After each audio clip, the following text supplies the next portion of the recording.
Tatlong propesya ni Daniel na malapit ng matupad, tayo ba ay nasa katapusan ng panahon? Marami ang nabubuhay na parang ang mundo ay umuusad ng walang tiyak na layunin.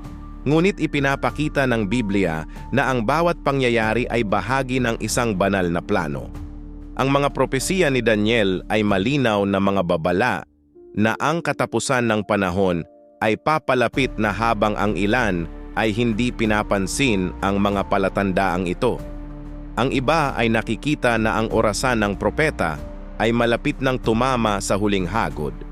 At ang pinakanakakagulat ay ang katuparan ng mga propesya na ito ay maaaring mangyari anumang sandali sa harap ng ating mga mata. Kung gusto mong maunawaan kung ano ang darating, magpatuloy sa akin.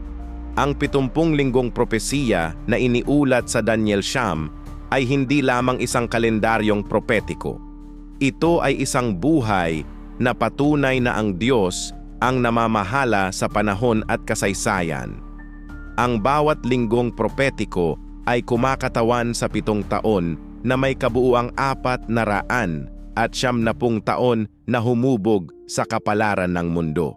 Kahanga-hanga kung paano hinulaan ang pagdating ni Jesus nang may katumpakan na nagpapatunay sa nakasulat sa Galacia.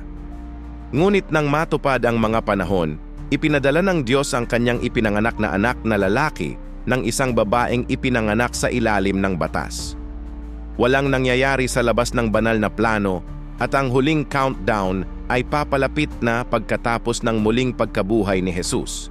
Ang timeline ay tumigil na sa pagmamarka ng simula ng panahon ng simbahan gaya ng inihayag sa Roma dahil ayaw kong balewalain ninyo mga kapatid. Ang misteryong ito, ang pagtigas ng isang bahagi ng Israel ay tumatagal hanggang sa makapasok ang lahat ng mga pagano. Nabubuhay tayo sa panahong ito, ngunit ang orasan ng mga propeta ay malapit ng ibuod ang takbo nito sa lahat ng oras. Isang pangyayari sa mundo ang mamarkahan ang simula ng mga huling taon. Isang panahon ng kapighatian na walang katulad sa kasaysayan ng sangkatauhan. Ang huling panahong ito ay magiging isang pagsubok sa pananampalataya para sa marami. Nagbabala ang Mateo dahil pagkatapos ay ang kapighatian ay magiging napakalaki na hindi pa nangyari mula sa simula ng mundo hanggang ngayon at hindi na kailanman mangyayari.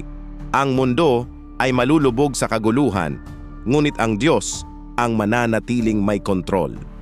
Ang panahong ito ay magtatapos sa huling paghuhukom, kung saan ang lahat ay magbibigay sulit sa harap ng trono ni Kristo. Walang makakatakas para sa mga tumanggi sa katotohanan. Nagsimula na ang countdown. Ang mga palatandaan sa lahat ng mga bansa ay nagpapahayag ng nalalapit na katuparan ng hulang ito, digmaang pang-ekonomiya. Mga natural na sakuna at pagtaas ng kasamaan ay ebidensya ng inilarawan ni Jesus sa Lucas 21:11. Magkakaroon ng malalakas na lindol at sa iba't ibang lugar, mga salot at taggutom, magkakaroon ng mga kakilakilabot na penomeno at mga dakilang palatandaan sa langit. Hindi ito mga pagkakataon lamang, ito ay mga banal na babala. Ang panimulang punto ng mga nakaraang taon ay magiging isang kasunduan sa kapayapaan na kinasasangkutan ng Israel. Daniel Siyam 27, pinagtitibay niya na gagawa siya ng isang matibay na alyansa sa marami sa loob ng isang linggo at sa kalagitnaan ng linggo ay ititigil niya ang sakripisyo at ang pag-aalay. Ang kasunduang ito ang magiging simula ng kapighatian, ngunit ang pagkasira nito pagkatapos ng 3.5 taon ay hahantong sa matinding pag-uusig. Ngayon, hinihikayat ng Hebreo 3:15 ngayon, kung maririnig ninyo ang kanyang tinig, huwag ninyong patigasin ang inyong mga puso. Walang garantiya para bukas. Bawat desisyong ginawa ngayon ay aalingaw-ngaw sa kawalang hanggan.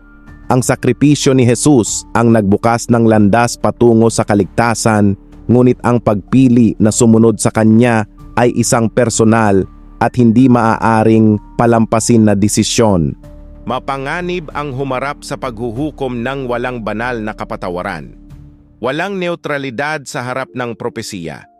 Alinman sa pipiliin mong magtiwala kay Jesus bilang iyong tagapagligtas, alinman sa mananatili kang mahina sa kaguluhang darating sa Juan 14:6. Ipinahayag ni Kristo na ako ang daan, ang katotohanan at ang buhay. Walang sino man ang makakapunta sa Ama maliban sa pamamagitan ko. Lumilipas ang panahon at ang pagkakataong sumuko sa pag-ibig ng Diyos ay ngayon na. Huwag hayaang matapos ang orasan ng propeta upang maunawaan na ang pinakadakilang kayamanan na nadala mula sa iyong pananampalataya. Pag-akyat ng Antikristo. Si Daniel sa kanyang pangitain ng propeta. Nakakita ng 4 na halimaw na kumakatawan sa mga kaharian ng mundo, ngunit ang maliit na sungay ang nakakuha ng atensyon, simbolo ng Antikristo. Ang pinunong ito ay lilitaw sa panahon ng pandaigdigang kaguluhan na nag-aalok ng mga solusyon na aakit sa mundo. Gayunpaman, ang kanyang pag-akyat ay hindi dahil sa kanyang mga merito, kundi sa panlilin lang gaya ng nakasulat sa 2 liham sa mga taga-Tesalonica 2:10. Ang paglitaw ng taong ito na hindi makadiyos ay sa pamamagitan ng kapangyarihan ni Satanas na may lahat ng uri ng mga himala at mga kasinungalingang kababalaghan at may lahat ng mga pang-aakit ng kasamaan. Para sa mga mapapahamak, marami ang susunod sa kanya na nabubulag ng pangako ng kapayapaan at kasaganaan. Si Kristo ang mamamahala. Hindi lamang sa pamamagitan ng puwersa, kundi pati na rin sa pamamagitan ng manipulasyon ng mga batas at kultura. Ang Daniel 7:25 ay nagpropesiya na magsasalita siya ng mga salita laban sa kataas-taasan. Pipighatiin niya ang mga dibdib ng kataas-taasan at aasa siyang baguhin ang mga panahon at ang batas. Ang dating tila hindi maiisip ay magiging karaniwan.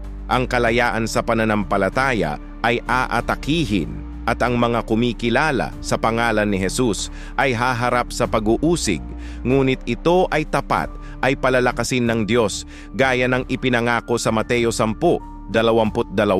Kayo ay kapopootan ng lahat dahil sa aking pangalan, ngunit ang nagtitiis hanggang wakas ay maliligtas. Kung nais ninyong magtiyaga hanggang wakas, sumulat sa mga komento, Panginoong Jesus, tulungan ninyo ako at bigyan ninyo ako ng lakas upang hindi kailanman lumihis sa kanyang banal na landas sa simula.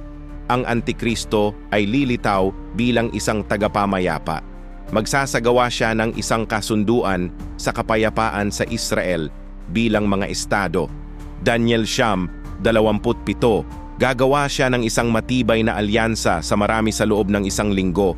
Ang kasunduang ito ay magdudulot ng pansamantalang ginhawa sa mga tensyon sa gitnang silangan, makakakuha ng tiwala ng mga bansa. Gayunpaman, ang kapayapaang ito ay magiging ilusyon lamang dahil pagkatapos ng 3.5 taon, sisirain ng pinuno ang kasunduan at ihahayag ang kanyang tunay na kalikasan. Kukunin ang kontrol sa pamamagitan ng paniniil sa kritikal na panahong ito. Ipapahayag ng Antikristo ang kanyang sarili bilang Diyos. Nilapastangan ang templo ni Jesus.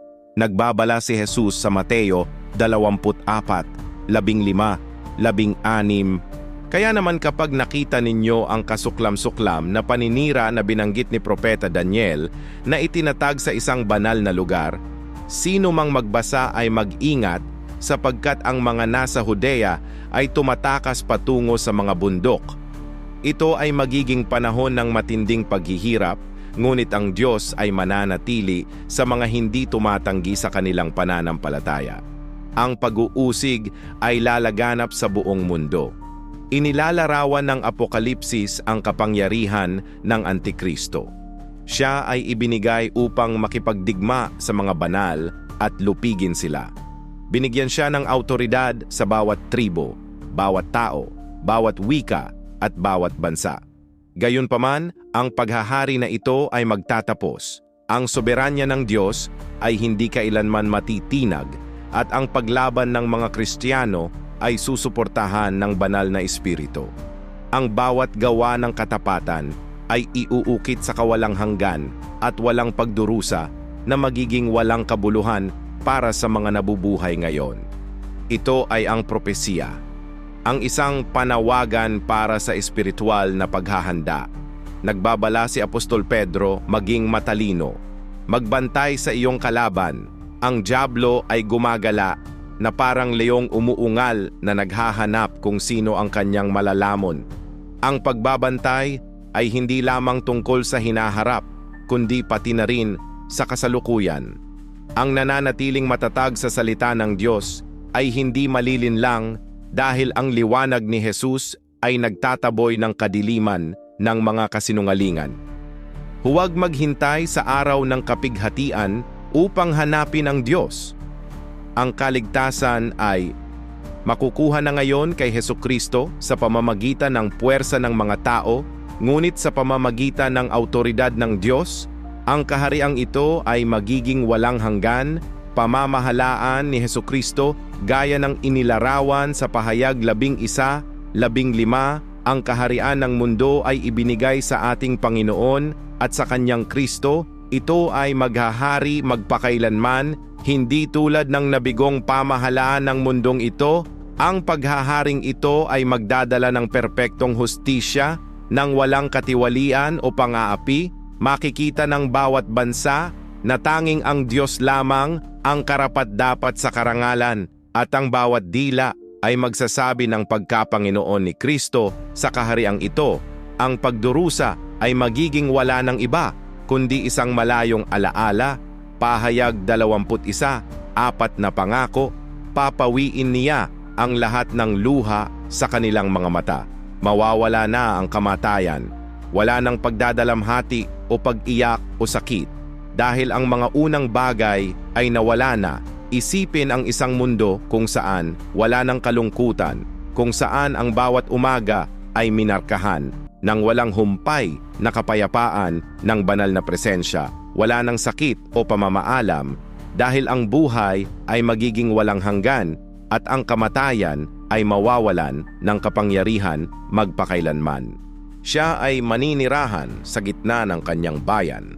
Ang pahayag 21, 3 ay nagpapahayag na narito ang tabernakulo ng Diyos sa gitna ng mga tao. Siya ay mananahan kasama nila at sila ay magiging kanyang bayan at ang Diyos mismo ay makakasama nila. Wala nang magiging hadlang sa pagitan ng lumikha at ng nilikha. Ang bawat tao ay magkakaroon ng direktang daan patungo sa banal na presensya. Nararanasan ang dalisay at perpektong pag-ibig na nagbabago sa kaluluwa. Ang matalik na ugnayang ito ang magiging pinakadakilang gantimpala para sa mga nagtiyaga sa pananampalataya kay Jesus. Ngunit ang pagpasok sa kahariang ito ay hindi automatiko. Kinakailangan nito ang bagong kapanganakan sa pamamagitan ng pananampalataya kay Kristo Jesus. Malinaw sa Juan 33. Katotohanang sinasabi ko sa inyo, maliban kung ang isang tao ay ipanganak muli, hindi niya makikita ang kaharian ng Diyos. Ang bagong kapanganakang ito ay hindi pisikal kundi espiritual. Ito ay isang simula ng isang buhay na binago ng banal na espiritu. Ito ay isang pagbabago mula sa loob palabas kung saan ang puso ay dinadalisay at ang mga hangarin ay naaayon sa kalooban ng Diyos. Ang mga pumipiling sumunod kay Jesus ay magiging mamamayan ng kahariang ito mula ngayon. Pinagtitibay ng Filipos 3:20. Ngunit ang ating lungsod ay nasa langit kung saan tayo rin ay naghihintay bilang ang tagapagligtas, ang Panginoong Hesukristo, kahit na nabubuhay sa mundong ito. Ang Kristiyano ay mayroon ng pag-asa ng kawalang hanggan. Ang pag-asang ito ay hindi isang ilusyon, kundi isang katiyakan batay sa mga pangako ng Biblia na hindi nagkakamaling. Ang bawat hakbang ng pananampalataya ay isang pagsulong patungo sa araw na makikita natin ang hari ng harapan. Ang pangako ng walang hanggang kaharian ay nagbibigay ng mas malaking kahulugan sa kasalukuyang buhay payo ng Kolosas. Ituon ang iyong pagmamahal sa mga bagay na nasa itaas at hindi sa mga nasa lupa.